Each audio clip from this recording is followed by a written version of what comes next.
All right, here we go. Brand new Flyers Daily for the 26th of June, 2024. The NHL regular season playoffs are in the books. It's all over. And I was wrong.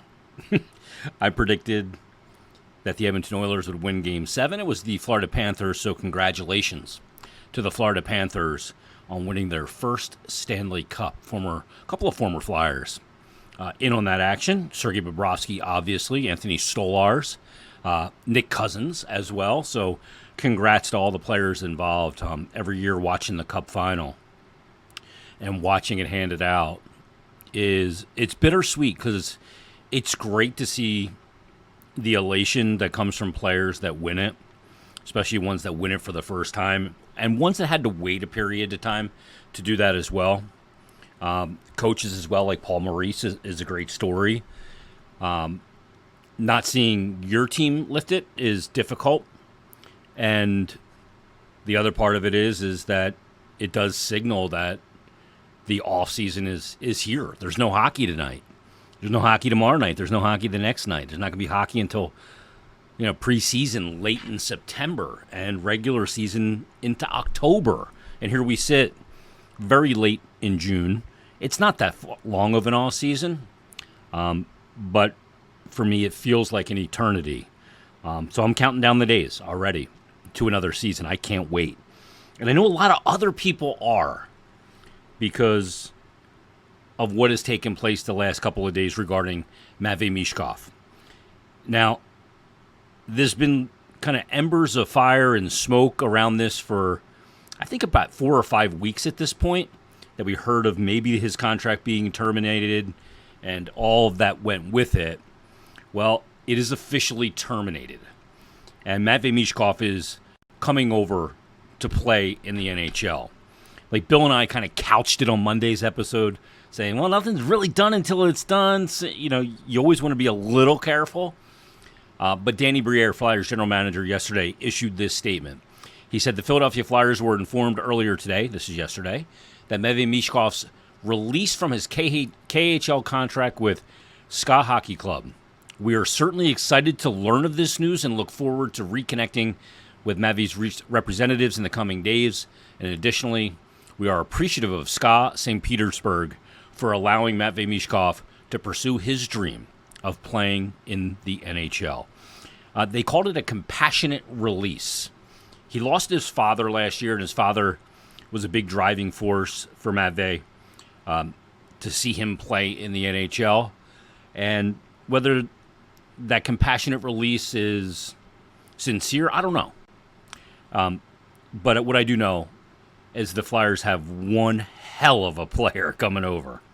And I cannot wait to watch him. I can't wait to meet him. I'm not sure where his English is. We'll try and get him on the podcast. I think he's the only first-round pick in the last 12 years that I haven't taped an interview with right after they were picked. Maybe even more than that. Maybe about, I guess at this point it's probably been 15 years that I haven't had the opportunity to sit down with because of the language barrier. I'm hoping that he had some English lessons in this past year when he was playing over in the Continental Hockey League. But I can't wait to meet the young man. I can't wait to see him. I can't wait to see his work ethic, which I hear is second to none. And I cannot wait to see what the effect is on the Philadelphia Flyers. Now, there will be an effect. There is an effect. It doesn't all of a sudden, Matvei Michkov coming over, turn the Flyers into Cup contenders this year. Matter of fact, I think the effect is very minimal this year. He's got to learn the North American game, and I'm not trying to dampen expectations or anything, but he is a 19-year-old kid. There is going to be a process there of learning. Look at Connor Bedard, who was the number 1 pick. Just his presence and his presence alone wasn't enough to lift the Chicago Blackhawks to any kind of elevated status. Now, the Flyers certainly have more talent than the Chicago Blackhawks, and adding Michkov to that does change things. He is probably the most exciting rookie that the Flyers have had since Eric Lindros. I can't think of another rookie that comes with this kind of excitement. Look, Nolan Patrick was a second overall pick. Flyers moved from 13 to 2 to get him in 2017. but I don't think he wasn't a wow player. It wasn't a great draft. Turned out to be a great draft because Makar, Heiskanen, and Elias Pettersson went after Nolan Patrick and Nico Hischier. But there is so much buzz around Matvei Michkov. So there is an effect. And while I don't think it changes anything this year in regards to the rebuild, but I think it'd be foolish to think that it doesn't accelerate the rebuild in some way, shape, or form. It just does. You were willing to wait 3 years for this super dynamic talent to come surging into your lineup. Now after 1 year, I mean, it hasn't even been a calendar year since he was drafted. And he's already going to be here very shortly and be on this team this year. Had teams known last year that Matvei Michkov would be out of his KHL contract and coming to North America before last year's draft, he is at minimum the 3rd overall pick, probably the 2nd overall pick. Maybe Carlson, just because of the... I mean, if they knew he's coming over, I think he probably would have been ahead of him. But that's neither here nor there. He landed to the Flyers, and the Flyers got him. And he is coming over here, and he's going to be one of the very few that were selected in last year's draft to be playing full-time in the NHL this year. And he will have a monster effect on this whole rebuild. He's not a cure-all. He's not going to come in here and fix everything. You still need more. But he's a huge piece of the puzzle. And I can't wait to watch this career unfold for Matvei Michkov. It is insanely exciting. And there's, from what I understand, talking to people that dealt with him around the draft from the Flyers and others, there's a ton of personality there and a ton of fun there with him. Can't wait to see number 39 on the ice for the Philadelphia Flyers come opening night, which I'm predicting will be October 10th. And obviously in the preseason as well. I don't know if he's going to be here for development camp or prospect camp.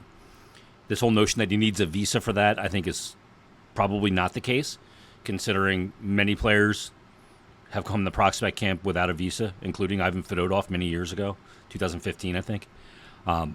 But what an exciting time for Matvei Michkov to come over. His statement, you can look it up online, is great. Roman Rottenberg put out a statement from Siaska St. Petersburg, and it's just a great story that we didn't expect. I didn't expect it. When these embers of smoke kept kind of puffing out, I said, there's a lot here. This just keeps happening. So there must be something to this. But I tried not to get my expectations out of order and out of whack. He's coming. So that much we know. That is fantastic. What is also fantastic, we're going to get to our Flyers Exit Day player interview with Tyson Forster in a minute. But what is also fantastic is that a former Flyer is being inducted into the NHL, the hockey, not the NHL, the Hockey Hall of Fame. They named their class, did the Hockey Hall of Fame, and going in is former Flyer Jeremy Roenik. In a sport where everybody has always said it needs more personality, players need to show who they truly are, well, Jeremy Roenik never hid who he was, and he was an entertainer. He was an entertainer that was a damn good hockey player. My first interaction with Jeremy Roenik was in either 89 or 1990.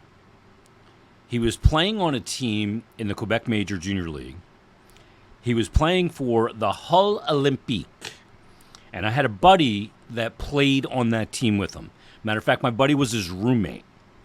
And I remember picking up the phone at my buddy's house, whose brother was playing there, and JR was on the phone. It was right around Christmas. I don't know if it was 89 or 90. And then I had a chance to see him play in Hull as well. Coincidentally, playing for Alain Vigneault, former Philadelphia Flyers head coach and Ranger head coach. But JR just was always an entertainer, a hardworking player, a great personality. Sometimes it cost him. Sometimes it got him in trouble, even recently. But he was one hell of an American-born hockey player. And as a huge proponent for USA Hockey, Jeremy Roenik blazed a trail that a lot of people are blazing now because of the growth of USA Hockey, and he's a big part of it. You look at that era with some of the great players, whether it's Keith Tkachuk or whether it's Jeremy Roenik or John LeClaire is one of those great American-born players, some really good ones. And JR's right in there. All said and done, he made his NHL debut in 1988-89. So that must have been 89 when I originally spoke with him. 88-89 for the Chicago Blackhawks. Played there for 8 seasons, 524 games. He was more than a point-per-game player, 596 points. Then he went to Phoenix for 6 years and played 454 games. Came to the Philadelphia Flyers, played 3 full seasons, 216 games, 173 points. Then a couple years in San Jose and a truncated season with the Los Angeles Kings. He called it a day in the 08-09 season with San Jose. All said and done, 1,363 games, 1,216 points. He was a plus 153. Great numbers. Great player. He had a couple of 100-point seasons, 3 of them to be exact, 103, 107, 107 back in 91, 92, 92, 93, 93, 94. And he was a fantastic player. And I think maybe some of his personality things kept him out of the NHL Hall of Fame for a couple of years, getting in a couple of years later than he should have. But Jeremy Roenik, great hockey player. International success. Was a good playoff performer. Even he played 154 playoff games, 122 goals. Of course, the flair for the dramatic, the OT winner for the Philadelphia Flyers. He was just an electric player to watch and a great personality, a guy that I'm going to try and get him on next week that I've always loved talking to because he's got just a great personality. And we'll get him on next week. I haven't talked to him in a while. I know he's doing a podcast as well with Tim Peel. So congrats, JR. You're where you belong in the Hockey Hall of Fame. Interesting class. Shea Weber gets in as well. Really good class. Colin Campbell in the Builders category gets into the NHL or Hockey Hall of Fame. I always call it the NHL Hall of Fame. It's the Hockey Hall of Fame. David Poile got in as well to the Hall. In the player category, 5 individuals. Natalie Darwitz. Also, Pavel Datsyuk, the Magic Man. How could you ever leave that guy out? He was just disgusting how great he was of a two-way player and magical with his hands. You want to go down a YouTube rabbit hole since the season's over? Type in Pavel Datsyuk shootouts in YouTube. See you tomorrow. Chrissy Wendell-Pohl is also in, and the Hockey Hall of Fame class is announced for 2024. This week is chaos. So the window will open for buyouts, and we'll see if the Flyers are active here, whether it's Cal Peterson or Cam Atkinson, or if they choose to buy a player out. That's 48 hours after the cup is handed out, so we'll see. That's about to start. Then obviously Friday is the NHL draft first round, which will have full coverage for you, and we'll also be doing a live show, all kinds of stuff. First round Friday, second round Saturday, and then we're going to roll right into, on the 1st, which is Monday, July 1st, into day 1 of free agency. Just bananas. Cup gets handed out 2 days ago, and here we are. It's going to be a crazy, crazy week. Then things are going to get pretty chill for a while. But in that period of time, Matvei Michkov is going to arrive, get his visa taken care of, and have a press conference and get introduced to the Philadelphia Flyer fan base and the media, and it's going to be fantastic. All right, let's get to our Flyers Exit Day player interview. We still have a couple. We're a little lagging now because we had some things come up, obviously, and we had Dan Helferty on, we had Danny Briere on, and so this episode I want to get to Tyson Forster. And Tyson's a guy, his first real full season in the NHL. Prior to this year, Tyson played 8 games in the NHL. He had 3 goals, 4 assists, 7 points. he was setting this benchmark of being just about a point per game player, which is probably unfair to him and anybody who thought that that would be the case. But he comes into this season this year, and he played 77 games. He had 20 goals in his technical rookie season, 13 assists, 33 points, and he was an even in plus minus. Matter of fact, in his career now, in 85 games, he's a +2. He has got 4 power play goals. He's got a shorthanded goal. He is also a guy that I think his shooting percentage is going to end up being much higher. His shooting percentage is at 12. I think he's a 14.5. He's got to shoot more, and you're going to hear us talk about that. Matter of fact, I suggest to him in the interview, in the conversation you're about to hear, that he and Owen Tippett have a contest to see who can shoot more. I like to see those guys, each of them, shoot a ton. And Tyson would be I mentioned Owen Tippett on Monday's show as a guy that would fit with Matvei Michkov on the left side, Michkov on the right, a center like Frost in the middle, or Couturier, and either Owen Tippett or our guest Tyson Forster would be a real good guy to play along with him as well. Boy, things are getting exciting with these young players around here.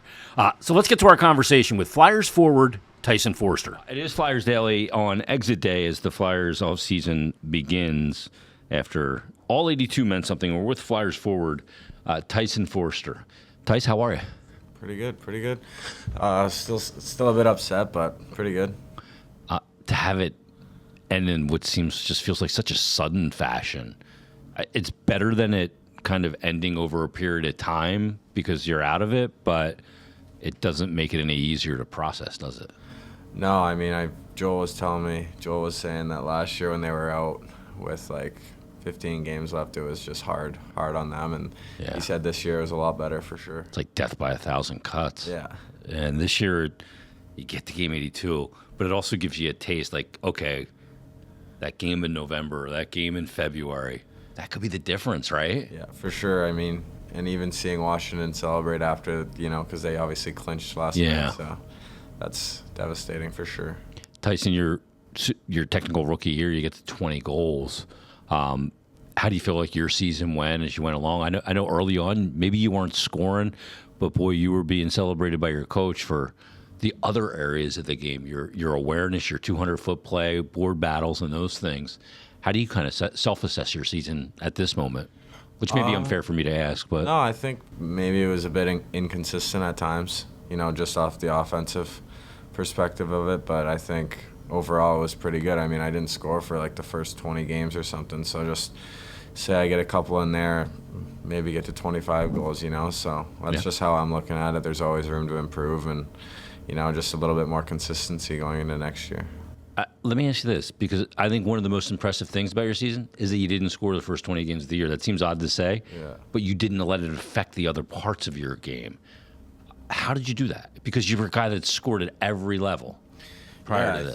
I think maybe. When's the last time you went 20 without a goal? I don't know. Maybe in the American. No, not. I don't know. Yeah, I don't know. You had a good year in the American League after the pandemic. Yeah. I think when just knowing that I wanted to play towards, like, I didn't want to get scratched, and I knew if I wasn't scoring, then I was trying to figure out a way to help the team win any other way, and I thought that would be not getting scored against. Mm-hmm. That's kind of what my mindset was going into it. Is that an area of your game you were always confident in? Your 200-foot game? I see you go into board battles, and I see a guy so heavy on his stick. Like, guys try and just come through your hands, that your hands don't move because you're heavy through your stick. Is that something that you've always been good at, or is that something that you've recently developed more of? Maybe. I feel like maybe I've been good at it, but I don't think I've ever cared as much as I did this year. Yeah. Usually you just go and try and take the puck, and if you don't, whatever. But I feel like this year I felt like I wanted to win every battle and be hard. Yeah, be hard. Yeah, exactly. Yeah, look, it worked. I mean, the advanced data and all that stuff, and I know the analytics community. You become a darling with the analytics community. Congratulations. Thank you. I don't know if you take that as pride or not. One thing I've talked about with you to some of your teammates is I know there's a deference sometimes with young players when they come into the league they don't want to come in and just shoot because there's so much respect in hockey, sometimes too much. Yeah. And my thing was, shoot now, ask a question, apologize later. Is that the next step for your offensive game? Because you got a lethal shot, Tice. Yeah, I think so. Probably. I think your teammates shoot a are bit telling more. you too. Shoot the damn thing. Yeah, I got to shoot more, I think, a little bit more. What about sure. a guy like Tip shoots it a ton? Yeah. You guys should have a competition to see who can get more shots off. Yeah, maybe we should next year. And you guys both end up with 40. Yeah. Right? Awesome. That'd be great. Yeah. Do you look at a guy like Tip's shot? Because he's a guy that can, snap it in different ways than you can, but you guys both can, you study other guys and go, what's he doing there? Or how's he hiding the release or changing things up? Yeah, for sure. You're always watching guys in practice, different guys to see. Like even a lefty, Lottie was shooting some other way, and I was asking him about it. And I always try and pick up new tips and stuff like that. What's your plan for the offseason? Dude, you're an established NHL player now. Not sure. I don't. You don't know what you're gonna do yet? No, it just happened. Maybe having yeah. I didn't know. I didn't know if we were gonna be going to the playoffs or not, so I didn't plan anything. Man, I wish that I could not plan something. That'd be fun. Here's what I know. You took a huge step this year, and I know your coach might put you in every situation, had full faith in you, and that wasn't about scoring goals. That's going to be part of your game, but great year, Tice. Really appreciate it. Getting the 20 goals, great first step for you. Enjoy the offseason. Thanks for doing this, and we'll talk soon. Yeah, thank you very much. All right, there he is, Tyson Forster. Kind enough to join us on this episode of Flyers Daily for the Exit Day interviews. He's actually got votes for the Selke, and the analytics community loves him. His underlying numbers are fantastic. Just so impressed that Tyson this year, when he wasn't scoring, he went 20 games at the start of the season without scoring, that he just got to work in the other areas to help the team. It's a really telling trait about a young player. I'm going to be hard on board battles. If the puck's not going in for me, I can contribute in other ways. Guarantee he has never gone 20 games. I said Mites in the interview that last time he went 20 games without a goal. He's probably never gone 20 games without a goal in his lifetime until that happened this past season. Thanks to Tyson Forster, another player I'm just so looking forward to watching the development just blossom further and further. I think he's a player who's going to get 30 goals next year, especially if you have a much improved power play. I'm not saying the best power play in the league. I'm not getting crazy. But with an improved power play, he can give you 30. No doubt about it.